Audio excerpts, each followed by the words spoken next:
There are moments in life when everything quietly falls apart. Not with noise, but with a heavy silence you can't escape. You do all the right things, try harder, hold tighter, and still, the storm doesn't stop.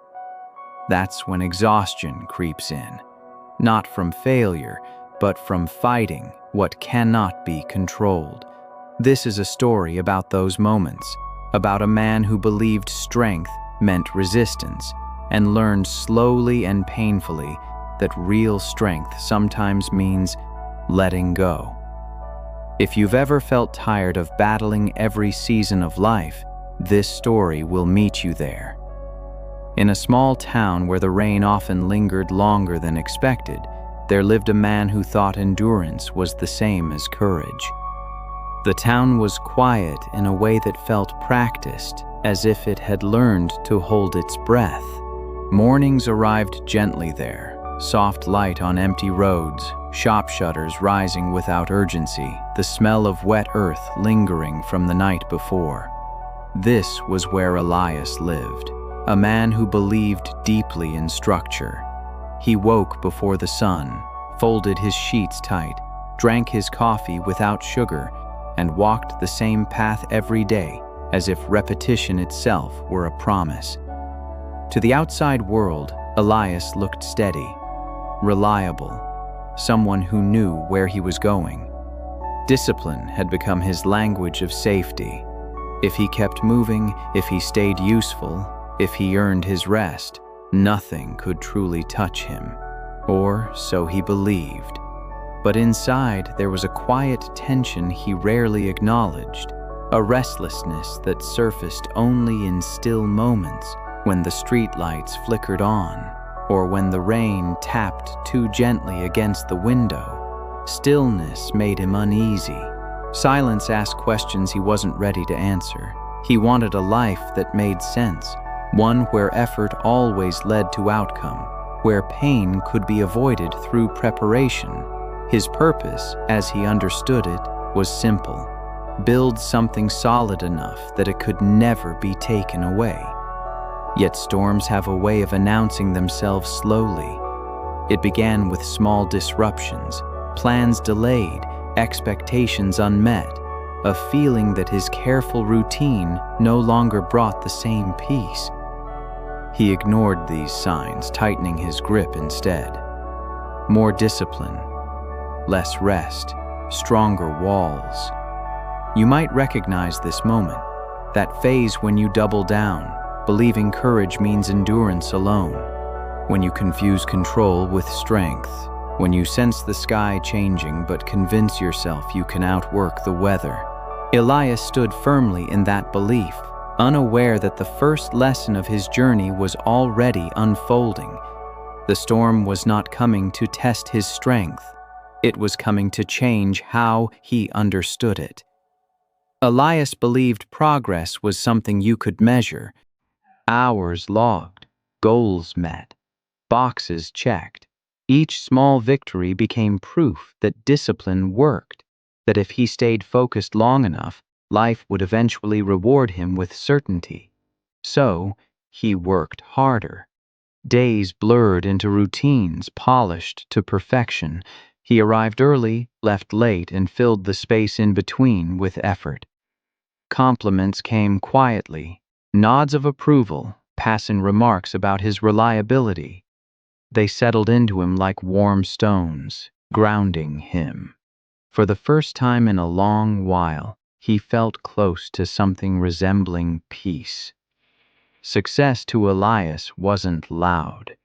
It looked like stability, predictability, a sense that he was finally ahead of life instead of chasing it. He told himself this was purpose, that building something durable was the same as building something meaningful. And for a while it worked. The chaos he once feared stayed at a distance. Problems were solved before they grew. Emotions were postponed, neatly folded away like unused letters. Discipline became his shelter, his armor against uncertainty. When others complained about exhaustion or doubt, Elias stayed silent. He had no time for weakness. There was always another task, another plan, another way to stay in control. But shelters built too quickly often hide fragile foundations. What he didn't notice, what no one warned him about, was how tightly his sense of worth had wrapped itself around results. How rest began to feel undeserved. How slowing down felt dangerous. He wasn't just working towards something anymore. He was running from the fear that without momentum, everything might collapse. You may know this phase well, the one where motivation feels clean and purposeful, where healing seems unnecessary because productivity numbs the pain, where strength looks like constant forward motion. Elias stood tall in that season, convinced he had finally outrun the storm. He didn't realize yet that he wasn't building shelter from the wind. He was building his life in its path. The storm arrived on a day that looked ordinary. No warning. No dramatic shift in the sky. Just a quiet moment when everything Elias had leaned on gave way at once. A decision made without him. A door closed where he believed there was permanence. What he had built with years of discipline unraveled in a single conversation, spoken in a calm tone that made it hurt even more. At first he didn't react. He nodded. He listened. He thanked them for their honesty. Strength, he thought, was staying composed. But when he stepped outside, the air felt heavier. The familiar road looked unfamiliar. His breath shortened, not from panic, but from disbelief.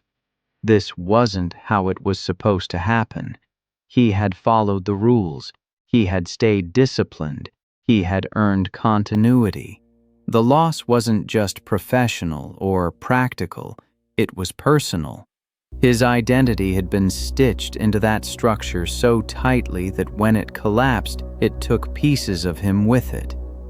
Purpose drained out, leaving confusion in its place. The shelter he trusted was gone, and for the first time, there was nowhere to stand. That night, sleep avoided him. Thoughts repeated themselves in endless circles. What could I have done differently? Where did I miscalculate?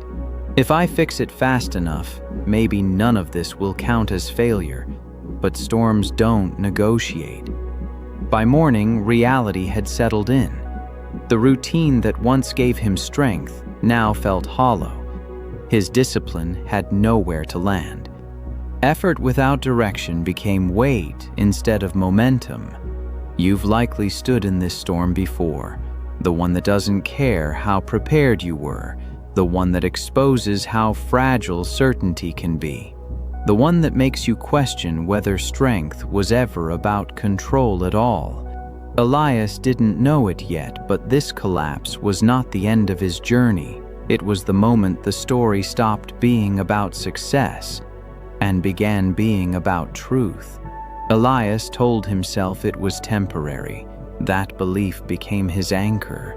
He woke each morning expecting reversal, convinced that if he replayed events carefully enough, he'd find the moment where everything could still be fixed. His mind clung to the past like a lifeline. Every conversation, every decision, every missed signal dissected again and again. He stayed close to what remained. Old emails, old routines, old paths walked out of habit rather than hope.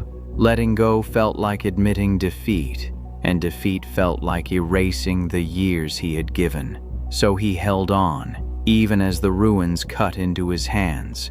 Guilt followed him everywhere. Not loud, not dramatic, just constant. A quiet voice whispering that he should have seen it coming. That discipline should have been enough. That real strength wouldn't have allowed this to happen. Time slowed in this phase. Days passed, but nothing moved. He wasn't healing and he wasn't rebuilding. He was suspended between what was gone and what he refused to imagine. Progress felt disloyal to the version of himself who had worked so hard.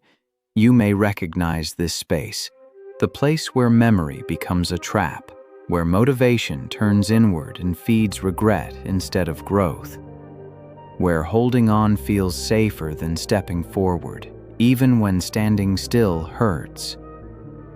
Elias avoided people now. Questions made him defensive. Advice felt insulting. He didn't want solutions.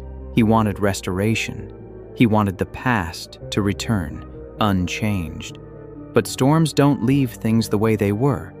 The more he resisted acceptance, the heavier everything became.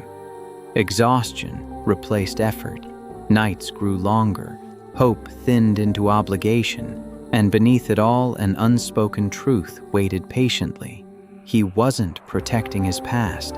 He was imprisoning himself inside it. Eventually, even resistance grows tired.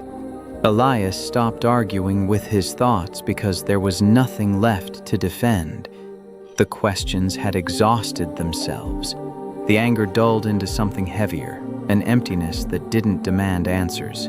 It simply existed. Days became quiet. Not peaceful, just still. He let calls go unanswered. Meals were simple, often forgotten. The clock moved, but time no longer felt like something he belonged to. It passed around him, indifferent. This was the lowest point. Not because something painful happened, but because nothing did. No distractions, no urgency, no role to perform. Without the structure he once relied on, he didn't know how to measure his worth. Discipline, once his strength, now felt useless without direction. He sat with the version of himself he had avoided for years, the one without achievements to lean on. There is a strange honesty in this kind of silence. It strips life down to its bones. No future plans to chase, no past victories to protect. Just breath, just awareness, just the weight of being present with everything you didn't want to feel. Elias noticed how tired he truly was, not physically, but emotionally. Tired of fighting reality, tired of proving something, tired of holding himself together with clenched fists. You may know this moment too, the one where motivation disappears, where even hope feels like too much effort, where failure isn't dramatic, it's quiet and internal. But something subtle happens here, if you allow it. When the noise finally fades, when the storm has passed and you stop searching the sky for answers, a small space opens. Not for solutions, but for truth. Elias didn't realize it then, but this emptiness wasn't punishment. It was the pause before change becomes possible. Elias began walking again, not with purpose, but because staying still had started to feel heavier than moving. His feet carried him beyond familiar streets, past the edges of town where things were less defined. The road narrowed. The noise thinned. Fields stretched open, unguarded. It was there he noticed the old man. He sat on a low wooden bench beside a weathered fence, feeding birds with slow, careful movements. Nothing about him demanded attention, no urgency, no expression of importance, just presence. Elias would have passed by if not for the calm. It was unfamiliar, almost unsettling. He stopped without knowing why. They didn't speak at first. The birds landed freely, unafraid. After a while, Elias asked the question that had been sitting in him for weeks, disguised as small talk. "Doesn't the weather bother you?" he asked, nodding toward the shifting sky. The old man smiled, not amused, just understanding. "Only when I pretend I can control it," he said. That was all. No advice, no lecture. He scattered the remaining feed and stood slowly, as if time worked differently around him. Before leaving, he turned back once. "Most storms pass on their own," he added. "The ones that hurt the most are the ones we fight." Elias stood there long after the bench was empty. The words settled gently, without force. For the first time since everything collapsed, he didn't feel the need to respond, to defend himself, to analyze, to fix. He felt something else instead. Relief. Not because the pain was gone, but because the struggle against it softened. He realized then that his exhaustion hadn't come from loss alone.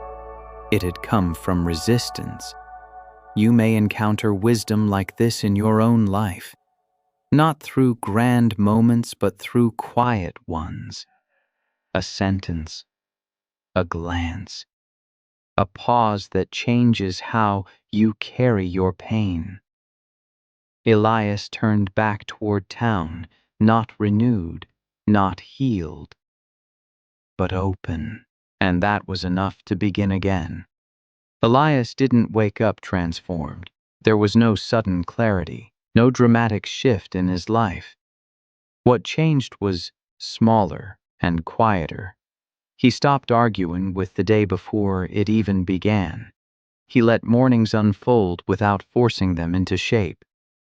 Coffee tasted warmer when he drank it slowly. Walks became less about distance and more about noticing where he was. For the first time in a long while, he allowed space between moments. And in that space, his breath returned. Acceptance, he learned, wasn't surrender. It was release. He began practicing a different kind of discipline.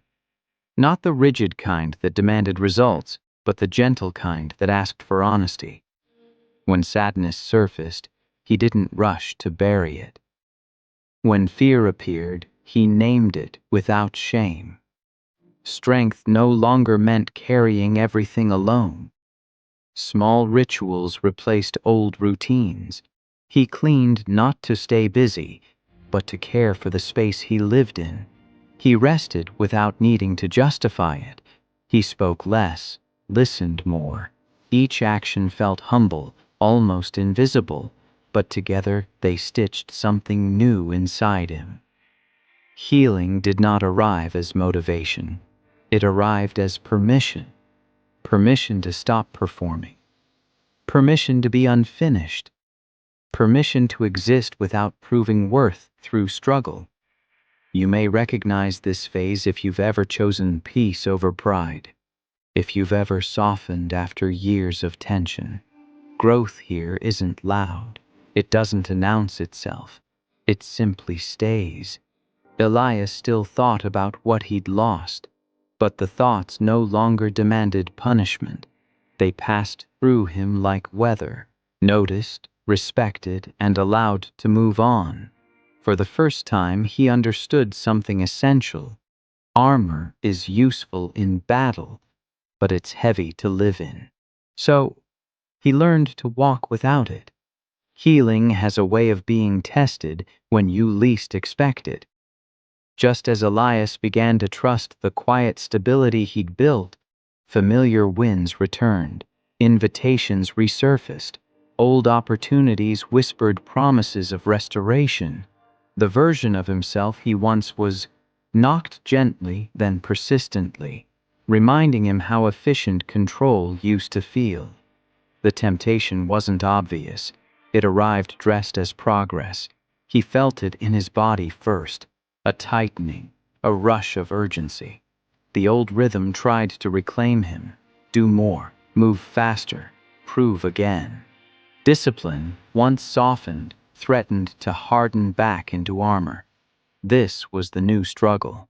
There were days Elias slipped. He overcommitted.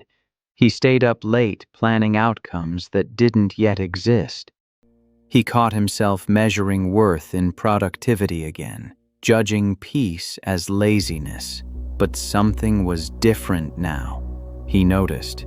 Instead of collapsing into guilt, he paused. Instead of pushing through exhaustion, he rested. Consistency replaced intensity.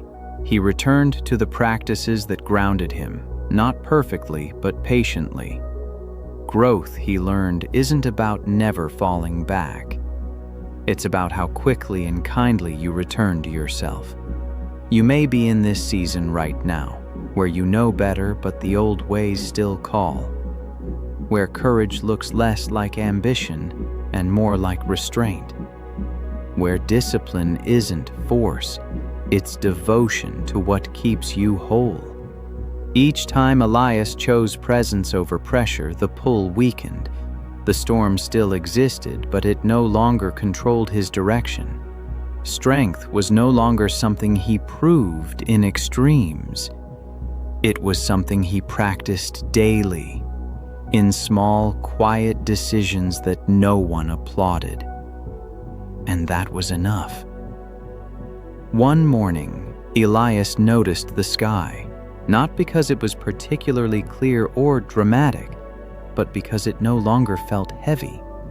The air carried the same uncertainty it always had, yet something inside him had shifted. He wasn't scanning the horizon for threats. He wasn't bracing for impact. He simply stood there, present. Life hadn't returned to what it was. It had become something else entirely, quieter, slower, deeper. Purpose no longer came from chasing a future version of himself. It emerged naturally from how he showed up to each moment. He worked again, but without urgency. Rested without guilt. Connected without armor. Failure no longer defined him. It informed him.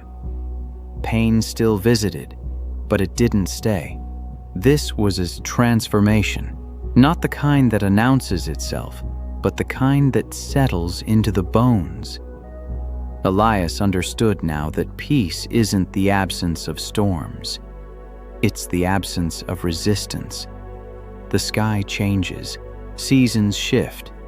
Control was never the goal. Adaptation was.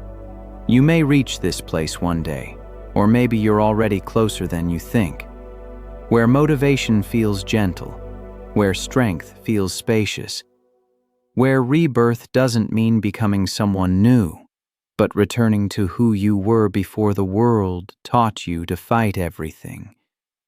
Elias walked through the town that once felt confining, and it felt open now.